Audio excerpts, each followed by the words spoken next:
Well, Speaker Mike Johnson, thank you so much for heading back to Alexandria. It's about 2 years since you started the speaker role. What are the difficulties behind that, and how has this whole process been for you? Well, the speaker's role is a pretty comprehensive one. There's a lot of responsibility that are given to whomever holds that gavel, and I take it very seriously. I'm blessed to have the opportunity. It's not one I ever expected to have, but handling that and handling all the policy, all the fundraising, all the politics for the whole map, as it were.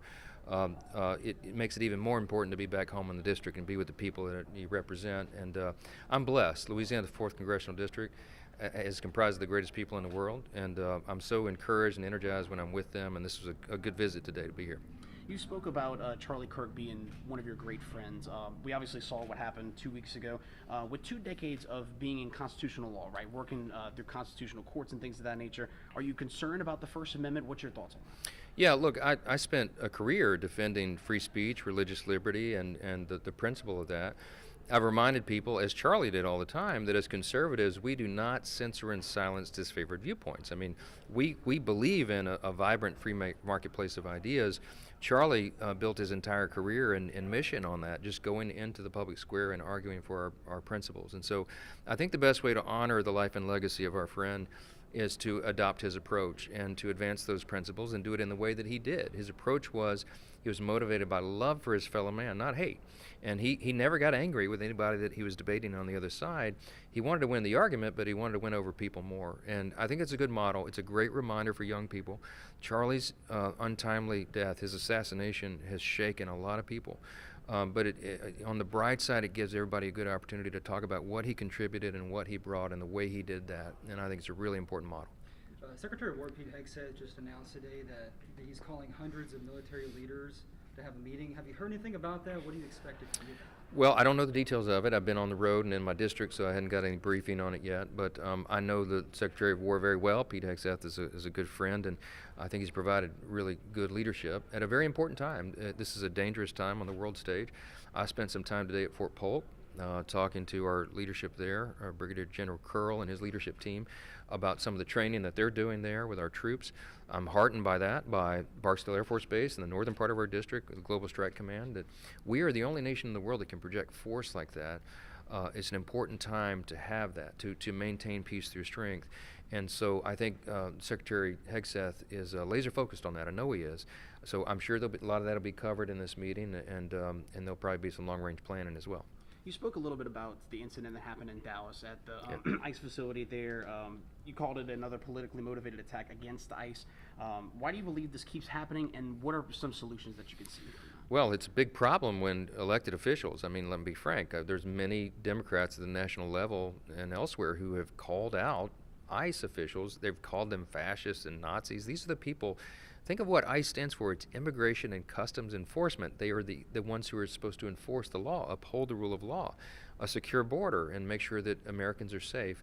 And they're being villainized by some elected officials. That there are some deranged people in our society, and when they hear leaders use that kind of language, they will be triggered to take terrible actions, and that's where this political violence is being escalated. We've called on everybody, all officials, both parties and any party, to tone down the rhetoric. You cannot call law enforcement the enemy. These are the heroes. These are the good guys. They're doing the work that must be done to protect American citizens, and I just think it's shameful that it's come to that. I echo what the president and the vice president have said about that. We've got to be responsible about the language you use, because it's very important. Recently, I don't know if you saw, a Democratic congressman won that special election, or she will be congressman. One thing that people are talking about is she'll be the next or the final vote for the 218 to release more of the Epstein files. Your thoughts on that and some of the topics surrounding that? Well, their discharge petition is a completely moot point now. I mean, the House Oversight Committee is doing the investigation. That's the committee that has jurisdiction to do this, and they've had the Department of Justice, who's been totally compliant with the subpoenas that have issued. Literally every page of document that is received is being released almost immediately in record time, in real time on the internet. So all the data that and the documents and everything that's being discovered is being completely turned over to the public so everybody can draw their own conclusions.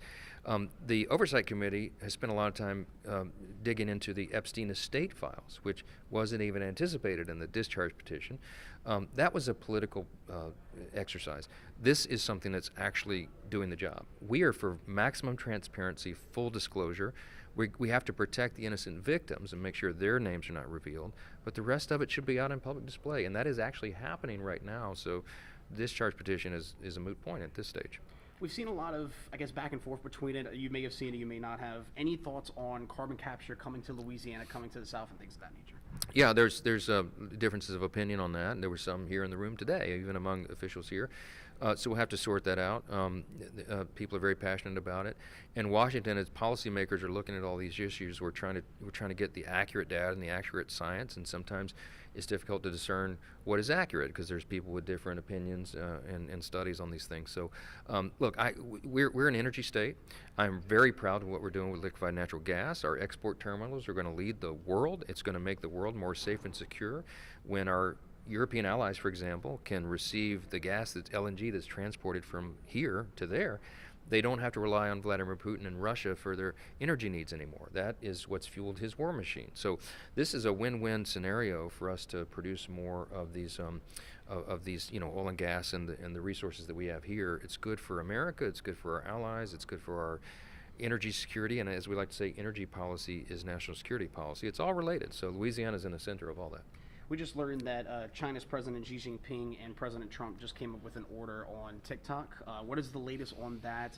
And I guess your thoughts on just the whole debacle with that, too? Yeah, we're awaiting the details. And a lot of people very much enjoy that app. I'm one of the people that's had a lot of concern about it because when the Chinese Communist Party was operating that, effectively in control of it, they were mining the data of Americans, and they were using it, in my view, to poison the minds of young Americans, young people in particular. They promote suicide ideology and terrible messages to young people. I think it's a toxin. So when Congress acted to say that they needed to divest and make sure the Chinese Communist Party was not in control of that platform anymore, that was an important statement. So I'm looking forward to seeing what the details are that the president's negotiated, and we'll see. He understands the threats as well, and he wants it to be owned and operated and run, decisions made by Americans. And we'll see if that shakes out. I certainly hope that's true. Thank you. All right. Thanks, guys. Appreciate it. Thank you, sir. Thank you. Sure. Thanks, Mike.